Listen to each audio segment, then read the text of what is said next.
Each of the three great patriarchs, Abraham, Isaac, and Jacob, had wives who had difficulty conceiving children.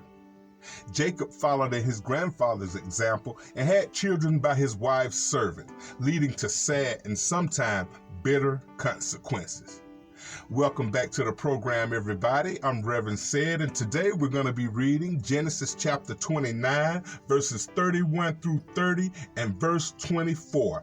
I hope I said that right. And if you ain't did it already, please go ahead and hit that subscribe button, like, share, and comment on any video on this channel. Thank you. All right, let's get started with our reading of Genesis chapter 29, verses 31 through 30, and verse 24, Jacob's many children. When the Lord saw that Leah was unloved, he enabled her to have children. But Rachel could not conceive. So Leah became pregnant and gave birth to a son. She named him Reuben. For she said, "The Lord has noticed my misery, and now my husband will love me." She soon became pregnant again and gave birth to another son. She named him Simeon. For she said, "The Lord heard that I was unloved, and he gave me another son."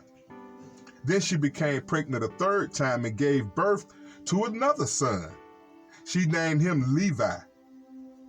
For she said, "Surely this time my husband will feel the affection for me, since I have given him 3 sons." Once again, Leah became pregnant and gave birth to another son, and she named him Judah. For she said, "Now I will praise the Lord." And then she stopped having children. When Rachel saw that she wasn't having any children for Jacob, she became jealous of her sister. She pleaded with Jacob, "Give me children or I'll die." Then Jacob became furious with Rachel. "Am I God?" he asked. "He's the one who has kept you from having children." Then Rachel told him, "Take my maid, Bilhah, and sleep with her. She will bear children for me, and through her I can have a family too." So Rachel gave her servant Bilhah to Jacob as his wife, and he slept with her. Bilhah became pregnant and presented him with a son. Rachel named him Dan, for she said, "God has vindicated me. He has heard my request and given me a son." Then Bilhah became pregnant again and gave Jacob another son, and Rachel named him Naphtali. For she said, "I have struggled hard with my sister, and I'm winning." Meanwhile, Leah realized that she wasn't getting pregnant anymore. So she took her servant Zilpah and gave her to Jacob as a wife. Soon Zilpah became pregnant with a son. Leah named him Gad. Jad is G-A-D. For she said, "How fortunate I am." Then Zilpah gave Jacob a second son, and Leah named him Asher. She said, what joy is mine. Now the other women will celebrate with me." One day during the wheat harvest, Reuben found some mandrakes growing in a field and brought them to his mother, Leah. Rachel begged Leah, "Please give me some of your mandrakes." But Leah angrily replied, "Wasn't it enough that you stole my husband? Now you want to steal my son mandrakes too?" Rachel answered, "I will let Jacob sleep with you tonight if you give me some of your mandrakes."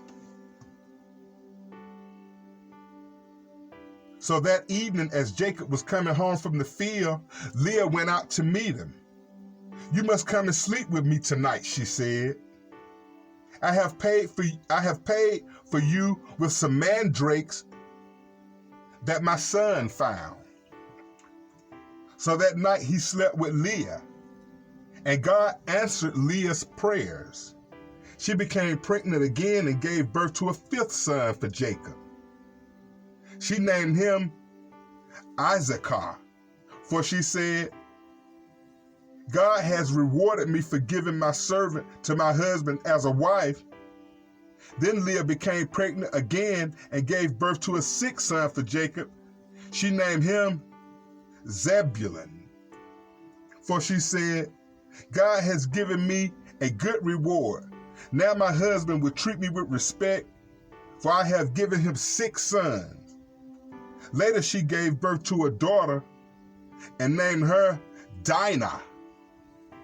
Then God remembers Rachel's plight and answered her prayers by enabling her to have children. She became pregnant and gave birth to a son. "God has removed my disgrace," she said, and she named him Joseph. For she said, "May the Lord add yet another son to my family." Rachel and Leah were in a cruel contest to have more children. They both gave their servants to Jacob as concubines. Jacob would have been wise to refuse, even though this was an accepted custom of the day. The fact that a custom is socially acceptable doesn't make it wise or right. You'll be spared much heartache if you look at the potential consequences of your actions. Are you doing anything right now that might cause you future problems?